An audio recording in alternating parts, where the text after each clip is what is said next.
Ej, mami, eno hipoleptično vprašanje imam. Kakšno vprašanje? Ja, hipoleptično. Misliš hipotetično? Aha. No, vpraši. Ej, a če poliješ pesin sok po parketu, a gre kdaj to dol? Mila! Jaz imam tudi eno vprašanje. Seveda, da ga imaš. A si ti boomer? Ja. Valjda, da ne. Se s tvojo mami sploh nisva toliko stara. Kje si zdaj to slišal? Vzgojitelj Primož ni znal na TikTok naložiti videa, kjer plešemo račke, pa mu je vzgojiteljica Špela rekla, da je boomer. In sem takoj pomislil nate. Sam zato, ker ne znam TikToka uporabljati, še ne pomeni, da sem boomer. A to te je zmotil pri celotni zgodbi? Ne to, da ker en model v vrtcu daje najenega otroka na TikTok. Ti si res tak tipičen milenic. Pa se ni kar en model, se to je njegov vzgojitelj. Pa se sam račke plešejo, kaj pa je to kaj tacga? Zdaj še nič? Zdaj je to simpatično?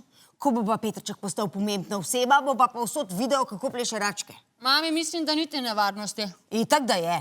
Ko je zadeva enkrat na internetu, je skozi gor. Pa ne to, da bo Petrček enkrat pomembna osebnost, ne?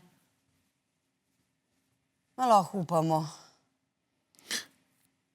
Ampak zakaj je vzgojitelj Primož boomer? Saj je star to, ka vidva. Zato, ker je to generacijska oznaka za starejše ljudi. Tvoja babi pa dedi sta boomerja.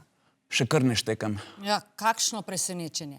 Lej, vzgojiteljica Špela se je pač delala norca iz vzgojitelja Primoža, ker ne šteka novih stvari, kar je pač tipično za dedije, a ne? Ampak najin dedi zna naložiti video na TikTok. Zadnjič me je snemal, kako lulam po rožah od babi.